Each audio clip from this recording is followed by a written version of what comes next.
I love all your ideas. I think this is so fascinating. And, the truth of the matter is we got to keep up and we've got to use it for good. Like you said, my biggest takeaway is like, we can look at technology as something that interrupts the connection with our kids, or we can use it to really help foster the connection with our kids, especially when they need it most, when they're looking for us to create this fun, connected world with them. We can do it, and we can do it in a safe way.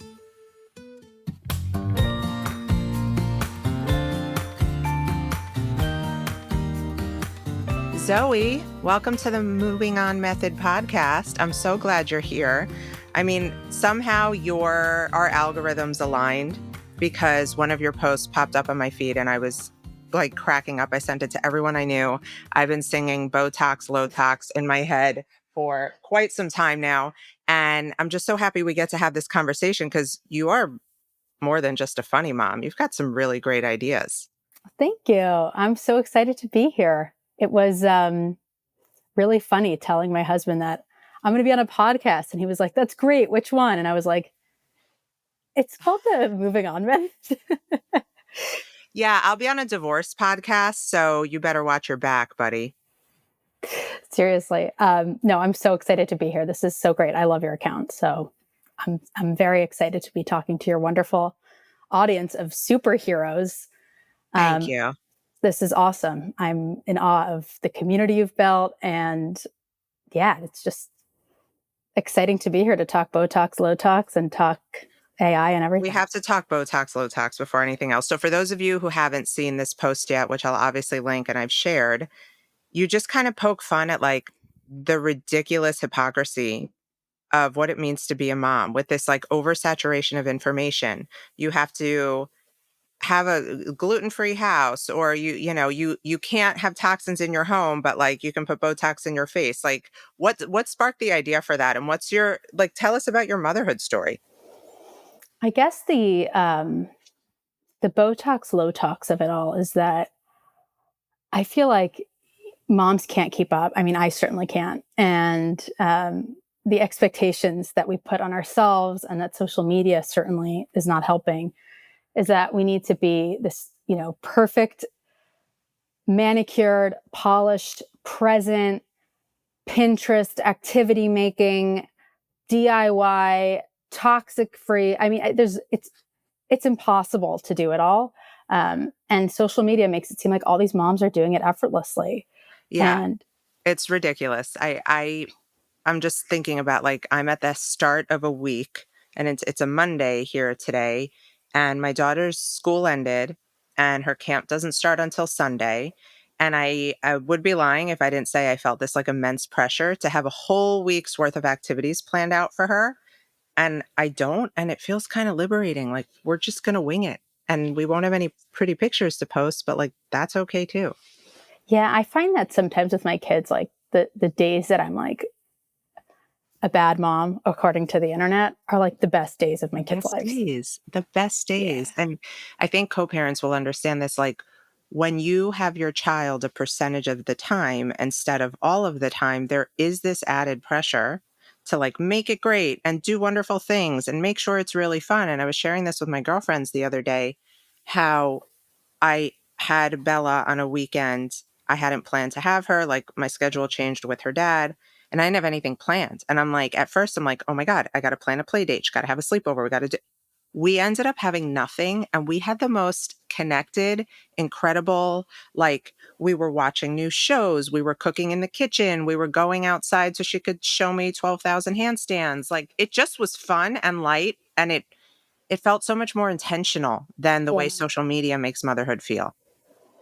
totally. I mean, I'm at a stage now, I have little ones at home, and like the activities and the stimulation and the sensory bins, the themed friggin' sensory bins that I'm supposed to be making, like just drain the chickpeas and blend the sauce and add the fiber one. And like, I'm not going to do any of that. My kids will take a bath. That'll be their sensory play for the day. And like, we'll be fine. I never had a sensory bin, if it makes you feel any better. And I have a background in being a teacher and a special education teacher where sensory stuff was really important. Never did that. So that's your free pass, people. Thank you. I'm going to not make one now. Okay, good. But The long and short of it, and why we're having this conversation though, is that it is really great to do things with your kids and have fun with them in a way that makes sense for you and your family, not necessarily for the internet. And you, with your background in tech, have really like utilized this AI world for the better in terms of doing stuff with your kids. And I don't mean like plopping them in front of a computer or an iPad. And I want to get into that, but tell us a little bit about how you've like kind of combined this love of tech and parenthood and like what sparked the need for that. For sure. So in my past life, I worked as a marketer, and I kind of specialize in new technologies, help brands kind of understand how to use these new technologies. Um, and so naturally in my own life, I use a lot of technology, and I try to think about technology as a tool, not as something to fear, even though, yeah, like it's scary. I'm uneasy about what AI means for our future and our kids and their mental health and their future jobs. Their But I, ability to think. Yeah. yeah, I've I already mean, lost it that. helps me not think, which is good and scary at the same time. Let's hope that it enables other things when it takes off our mental load. That's what I'm trying to hold out hope for, is that it leaves room for other wonderful, better things. I don't know what that is yet, but hopefully connection. But I try to use it as a tool, not as a crutch. And I also feel like I need to teach my kids how to use technology in that kind of mindful, intentional way, because rather than like just as, a babysitter. Don't get me wrong, we all use tech as a babysitter. Yeah, it was my survival tool as a single mom, and I'm not ashamed to admit it. It's a wonderful tool, and this idea of shaming parents for using it is absolute nonsense. Um, so Karma will get you when you're on an airplane with your kids, and your perfect kids that smile beautifully for pictures on the internet are all going to be losing their fucking minds. And you've got nothing to give them but a puzzle that then gets launched across the airplane. I've seen this happen, but anyway. no, it's not a puzzle, Michelle. It's a busy bag, and you just have to shop 68 affiliate links, and you too can have your own. Yep, you too.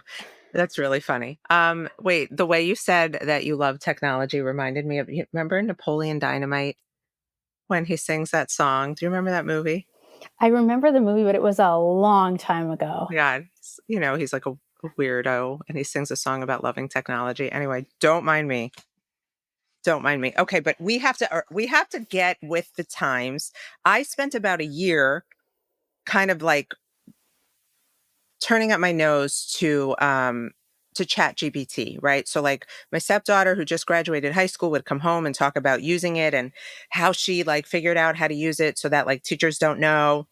And I'm like, this is horrible. And then my husband, who's a well-respected judge and in charge of educating all of the judicial world in Florida, was starting to use it for good. He was like, wait, I can take all of my ideas that I have and put it into ChatGPT and it can give me an outline. And then I do the research and all it does is help me like organize my thoughts. And I'm like, wow. And then I had a client say to me, I can't afford to go to therapy every day of the week. So I use ChatGPT. And I'm like, what are you talking about? And she's like, I've set up my ChatGPT to understand what I'm struggling with. And it gives me daily like mindfulness activities. And I'm like, all right, I'm behind the times. I got to get on this, if for nothing more to help me like organize my week. So it's become an organizational tool for me. And my husband really like encouraged that. He's like, it doesn't take away your need to do the work. It just kind of helps you. It's like an executive functioning tool. And us ADHD people need that. So that means we can use it for our kids. And I've seen you post, you have all of these ideas and I want you to share them with the world because right now it is the summer and we're looking for things to do. Yeah, I mean, I would say like I think of my chat GPT as like it has different kind of job titles in my mind, right? It's my personal assistant. Anything that you could assign to like a remote personal assistant, you could pretty much do on chat GPT, only way more efficiently. For example, like, meal planning, grocery shopping, making schedules. If you have multiple kids with different activities planned, Mondays we have gymnastics, Thursdays we have this, but the baby needs to sleep at this hour. ChatGPT can kind of figure that all out, and you can add in the wisdom of whatever you want. It's all about how you prompt, though. You've got to be feeding intelligent information. So you got to say like, act like a, you know, expert in child developmental psychology, act like a dietitian, act like, you know, whatever you want. You got to prompt it so that you get what you need from it. And then you combine it with your functional problems you're trying to solve. And, you know, you kind of figure out how to use it to really serve you. So like personal assistant, that can also, you know, kind of go into like crazy territories. Like, I don't know about you, but like my kid's school loves to send emails. And Yeah, I wait, could, is there a hack for this? so I'm waiting for someone to come up with like an actual, like fully automated emailing solution for me. But for now, like if I just don't have the mental load to deal with some sort of issue that maybe like requires a little thought and a kid email, you know, like ChatGPT can be writing those emails for you and it can maybe help with, you know, if you're, I've seen a lot of parents that are using it as like for like toxic texting situations where they'll like upload a photo, a screenshot of the text and be like, you got to help me not lose my cool here.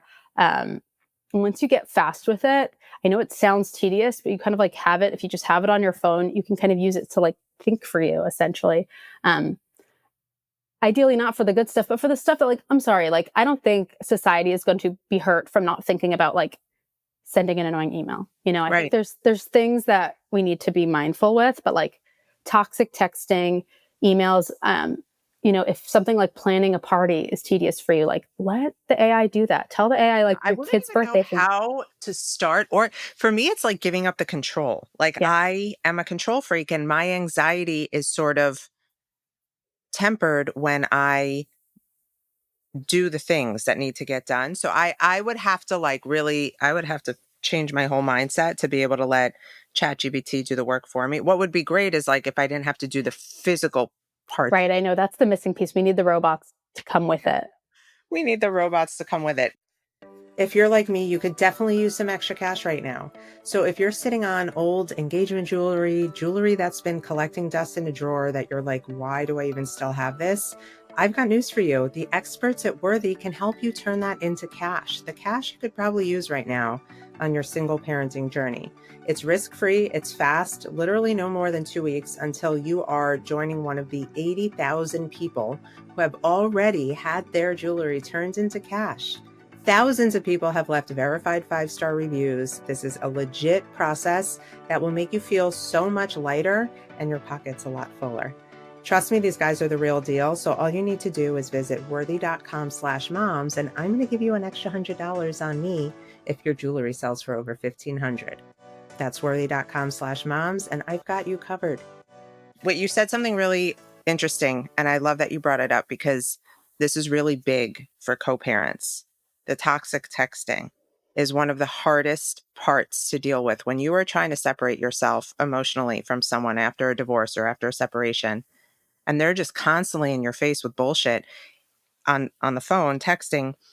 It's the number one way we kind of stay emotionally entangled with this person because we are trying to rewrite our lives and rebuild our lives. And yet, this codependency piece that we've had in terms of like pleasing the toxic person to stay out of conflict, or or now we're responding in what we think is like an assertive way, but now we're just creating more conflict. This is amazing. Like, I would love to be able to incorporate this for people. Hey, ChatGPT, what's a better way to say this? Because there are Totally. there are co-parenting apps that are court ordered for people to use when there's been a lot of back and forth and the court thinks they can't communicate effectively. But it doesn't actually take you to the point where like, here's a better way to say this. I mean, with the technology developing at the speed that it is, I hope that those kind of tools can merge, right? Like, I hope that we can find natural ways to make those connections. And I bet that we will. But in the meantime, use ChatGPT, take a screenshot, upload it one time. If you have an account, one time, just train it. Say, I want you to remember this for future references when I talked about texting. And, I'm sure you know better than I do how to prompt it of, what kind of, make sure to be speaking in this kind of way. I don't want it to be too emotional. I want you to help me kind of decipher through the bullshit. Hmm. Um, and don't even like, you don't have to, that's a perfect example. Like, that's something like, let's turn off that part of our brain, like stuff that's not serving us, stuff that's unhealthy. Let's just let ChatGPT be the texter, and you're now the copy and paster. Great. And not only that, it's a teaching tool for you to really see how Yep. these responses need to be crafted. I love that so much. Um, okay, we're gonna have to have like a whole co-parenting class on ChatGPT. That's amazing. But what are some ways you are keeping your kids busy, having a good time with them, implementing the whole AI thing? Yeah. So my kids, there's a few things we're doing. First of all, the easiest thing is bedtime stories. Um, I'm dead at the end of the day. I try, but by the end of the day, my creativity is just weaning, and I've got multiple children in one bedroom, and they want a bedtime story. And this one wants to listen to the Woody and Buzz, and this one wants to listen to Aristocats, and I'm not going to sit there for 40 minutes and listen to both. So Well, then the internet says you're a bad parent, then Zoe. I'm a terrible parent by the Mhm. internet. Mhm. By the way, people in the comment section need to learn how to take a joke. I just have to rant for a second about that. Please Oh my rant. God. Oh, welcome to my Oh my life. God. What could you imagine being someone that commented on people's videos like negative things? I just can't relate to that. I once said many, many years ago in a tweet or post that went viral that I'm just trying to raise a kid who doesn't feel the need to take their anger out on a comment section or on Yelp. That's it. People are crazy. Anyway, People are unhappy. Like I yeah. see it, I don't respond to it only because for me it's like a why? Like it's an energy suck. And I when I see people unloading in comment sections, I think to myself, this poor person is carrying so much pain and they feel the only way to make themselves feel better is to like be a keyboard warrior like that. And I get all the angry men. So it's more of like an indication of like, God, men were never taught how to handle their feelings and put their big boy pants on. But it's a beast. And it Peace. sucks for anyone who's really trying to like create a niche and stay in their lane on social media. I hope it doesn't get you down. I don't think I need to be more like you. I'm just like, oh, this person's an idiot. Yeah, you have to remember that like you're choosing to respond. There's a great quote by the wonderful philosophical man named Jay-Z that says, never argue with fools because people from a distance can't tell who is who. Like if I were a well-respected, you know, let's say I'm some brand that wants to invest in you and do a collaboration and I'm looking through your shit and I see, oh, never mind. All she does is fight with strangers online on the Right. internet. I'm not gonna, you know what I mean? Because it makes you look like a fool too. And it's the same in divorce court. I tell my clients, their fear is always like, well, if I don't respond, do I look like a bad parent when my ex is texting me? And I'm like, the judge is not looking for like nuance. They're just seeing, are these two people going at each other? And they're going to think both of them are fools.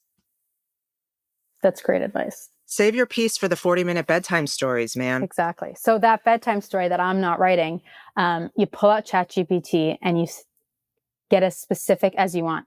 I want a 7-minute bedtime story appropriate for a 5 and a 3-year-old. I want it to include, and this is where you say, okay, kids, what do you want in the story? And one kid will say one character, one kid will say 15 characters, one kid wants their great Aunt Marge in it. You put it all in. I want a bedtime story, Winnie the Pooh, Donald Duck, Daddy, Grandpa, my teacher. You throw it all in there, okay? I'm dead. And it comes out with a beautiful, and then, oh, wait, and then that's their contribution. Then there's your contribution. Okay. So you've dictated the length. Then what I add is I want it to get progressively more boring as I go along. So they get sleepy. Stop it. I want it to teach lessons about never biting a person. And I want it to teach lessons about being kind to your little brother. Holy shit. Okay. And it comes out with a perfect, beautiful story. So perfect that you're going to want to make it longer next time because it's a joy to read it because it's I'm what doing you this. need at the end of the day, not just what your kid needs. And you can have so much fun. You could say, do it in the style of Dr. Seuss. Do it in the style of whatever author your kids like. So you could put all this in there and it's going to sound just like their favorite Julia Donaldson story because you're going to tell it. I want it to sound like Julia Donaldson. You're going to put in all this great prompting. And I know it sounds exhausting, but once you've done it once, No, return to that conversation and say, hey, same exercise, but this time change the characters. This, you could say, make the whole thing rhyme. Whatever will engage your kids, you gotta, the key is the prompting. You gotta have fun with it. The only way to get good at it, by the way, is just practicing. So you gotta like play with it. And then when it's done, you can say, now generate images from that story. And it'll generate images of Donald Duck with Great Aunt Marge learning to potty train. It'll come up with it. And I don't know if I'm like mind blown or freaked out or both because this is really, really cool. it's really cool. And your kids are also going to be mind blown. And it's exciting and it makes bedtime easier, more magical. It serves you. I mean, it's a fabulous tool. And yes, am I less creative at night? No, because guess what? I wasn't going to be creative anyway. I was just going to be lazy and turn on an audiobook. So like nothing's lost here. Yeah, yeah. I think this is fantastic, and also that element of connection. Like you're still just because you use the tool to help doesn't mean you're not connecting with your kids in the same way. Totally. It probably actually makes it even stronger considering the story is more engaging and they're looking forward to that time with you. And we know as parenting experts that bedtime is such a powerful time for connecting with our kids.